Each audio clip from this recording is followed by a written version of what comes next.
नमस्कार, मैं योगेश राणा। उत्तराखंड में 2 विधानसभा सीटों पर उपचुनाव की घोषणा हो गई है। इसी के साथ एक सवाल पैदा हो गया है और सवाल यह है कि क्या बीजेपी इन दोनों सीटों पर कब्जा कर पाएगी, क्योंकि ये दोनों ही सीटें बीजेपी के पास नहीं रही है। मैंगलोर सीट तो कभी बीजेपी जीत भी नहीं पाई है, लेकिन इस बार बीजेपी इस सीट को भी हथिया सकती है।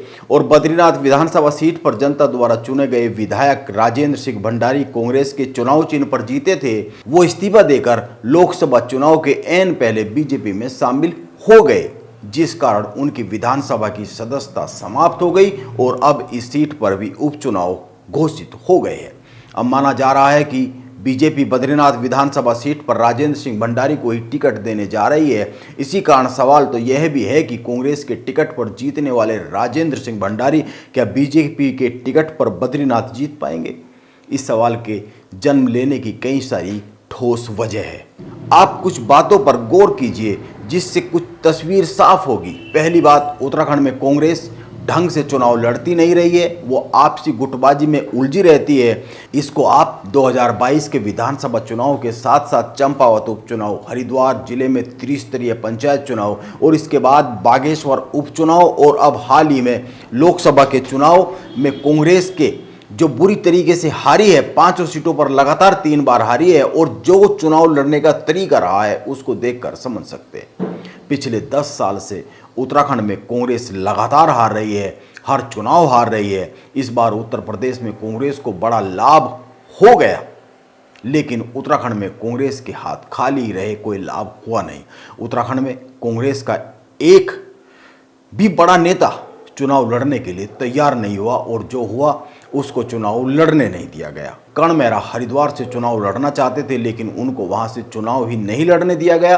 अब आप खुद ही सोचिए, जिस दल का प्रदेश का अध्यक्ष खुद चुनाव लड़ने की इच्छा सार्वजनिक तौर पर जाहिर कर देता है और उसके बाद भी पार्टी से टिकट नहीं ले पाता है, उस दल का उत्तराखंड में क्या हाल होगा, अंदरूनी तौर पर यह बखूबी समझा जा सकता है। अब कर्ण मेहरा कह रहे हैं कि हार के जो 2-4 बड़े कारण हैं, उनमें से सबसे बड़ा कारण तो यह है कि जिन लोगों को हम लोकसभा का चुनाव 5 सीटों पर लड़ाना चाहते थे, उन लोगों को टिकट नहीं हुए। एक तो जिन लोगों का हम चाह रहे थे वो चुनाव लड़ें, वो टिकट नहीं हुए और सीनियर्स ने लड़ाई लड़ने से मना किया और वो आप सब लोगों के संज्ञान में हो, ऑन कैमरा चीजें आई हैं। उसका नुकसान हुआ, कार्यकर्ताओं का मनोबल टूटा और उत्तर प्रदेश हम जीत गए लेकिन उत्तराखंड हारे। उसका कारण यही था जो मैं आपको बता रहा हूँ। कर्ण मेहरा बहुत ही सीधे सीधे अपनी पार्टी के केंद्रीय नेतृत्व पर बहुत बड़ा सवाल खड़ा कर रहे हैं और वो यह भी बहुत साफ साफ बता रहे हैं कि उत्तराखंड कांग्रेस में किस लेवल पर गुटबाजी है। कर्ण मेहरा यह भी कह रहे हैं कि जो सीनियर नेता जीत सकते थे, उन्होंने लड़ाई लड़ने से ही मना कर दिया, जिस कारण उत्तराखंड में कांग्रेस कार्यकर्ता का मनोबल टूटा। कांग्रेस के प्रदेश अध्यक्ष बहुत बड़ी बात कह रहे हैं। उनका कहना है, हम उत्तर प्रदेश जीत गए और उत्तराखंड हार गए, इसका सबसे बड़ा कारण हमारे कुछ सीनियर नेता रहे, जिसके कारण कांग्रेस उत्तराखंड में हारी है। अब कर्ण मेहरा की बात से 3 सवाल बनते हैं। एक, क्या उत्तराखंड कांग्रेस के वो सीनियर नेता बद्रीनाथ और मैंगलोर विधानसभा सीट पर कर्ण मेहरा के साथ खड़े होंगे, जो कर्ण मेहरा की नज़र में लोकसभा चुनाव में उत्तराखंड में कांग्रेस की हार की बड़ी वजह है? और दूसरी बात, क्या हरीश रावत इस बार भी अपनी कोई राजनीतिक चाल नहीं चलेंगे, क्योंकि उपचुनाव हरिद्वार की मैंगलोर सीट पर ही है और हरीश रावत का इस वक्त एक ही राजनीतिक एजेंडा है, एक राजनीतिक ख्वाब है, और वो यह है कि अपने पुत्र को किसी भी तरीके से उत्तराखंड में राजनीतिक तौर पर लॉन्च करना। हरीश रावत हरिद्वार को अपने हिस्से की सीट मानते हैं और कांग्रेस की जब नज़र से देखा जाता है और इस लोकसभा सीट में आने वाली हर विधानसभा को भी वो अपने हिस्से की विधानसभा सीटें मानते हैं। उनकी बेटी भी यहाँ से विधायक है और वो अपने दूसरे बेटे को भी यहाँ से विधायक बनाना चाहेंगे। ये अलग बात है कि मैंगलोर सीट पर काजी निजामुद्दीन कांग्रेस के स्वाभाविक दावेदार है। ये सीट बसपा 4 बार जीती है। 2017 में काजी निजामुद्दीन इस सीट पर जीत दर्ज कर चुके हैं। वो 2022 में केवल 558 वोटों से हारे थे, इसलिए जाहिर सी बात है इस सीट पर कांग्रेस के टिकट के स्वाभाविक दावेदार काजी निजामुद्दीन है। लेकिन हरीश रावत तो हरीश रावत है, वो कब क्या सोचते हैं और कब क्या राजनीतिक चाल चलते हैं, यह उनके बहुत करीबियों को भी अक्सर पता रहता नहीं है। वह अपने इर्द गिर्द खुद को लेकर ही राजनीति करते हैं और आजकल वो अपने परिवार को लेकर राजनीति करते हुए साफ साफ दिखते हैं। इसीलिए कर्ण मेहरा के सामने चुनौती तो है, और चुनौती बीजेपी के सामने भी है, लेकिन कांग्रेस के सामने इसलिए चुनौती ज़्यादा है क्योंकि कांग्रेस में उत्तराखंड में अंदरूनी हालात ठीक नहीं रहते हैं।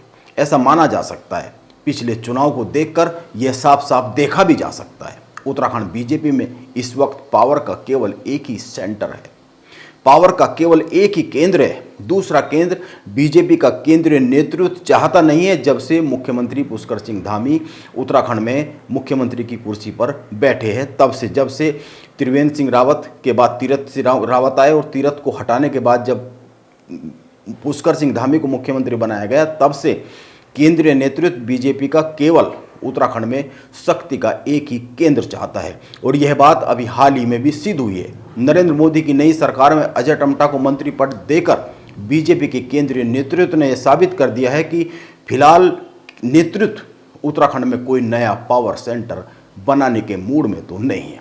अजय टम्टा के मुख्यमंत्री पुष्कर सिंह धामी से अच्छे रिश्ते आप खुद ही देखिए। अनिल बलूनी और त्रिवेंद्र सिंह रावत के होते अजय टम्टा को मोदी के मंत्रिमंडल में क्यों शामिल किया गया, जबकि वे दोनों ज़्यादा सीनियर हैं। उन दोनों के करीबी रिश्ते हैं केंद्रीय नेतृत्व में कुछ लोगों से। कईयों का कहना है कि यह जातीय समीकरणों को साधने के लिए किया गया एक फैसला है, लेकिन यह केवल और केवल मुख्यमंत्री पुष्कर सिंह धामी को पावर के केंद्र बिंदु में उत्तराखंड में रखने के लिए लिया गया फैसला है। उत्तराखंड में पावर के दो केंद्र बिंदु बीजेपी हाईकमान नहीं चाहता है। आप खुद ही सोचिए, यह माना जा रहा था कि अनिल बलूनी को मंत्री बनाया जाएगा, और इसके अलावा सीनियरिटी के हिसाब से देखें तो त्रिवेंद्र सिंह रावत को मंत्री बनाया जाना चाहिए था, लेकिन ऐसा नहीं हुआ। मुख्यमंत्री धामी से अधिक करीबी रखने वाले अजय टम्टा को मंत्री बनाया गया। यह सही है कि अजय टम्टा लगातार अल्मोड़ा से जीत रहे हैं, लेकिन यह भी एक सच है कि कांग्रेस उनके सामने लगातार कमजोर उम्मीदवार प्रदीप टम्टा को उतारती रही है।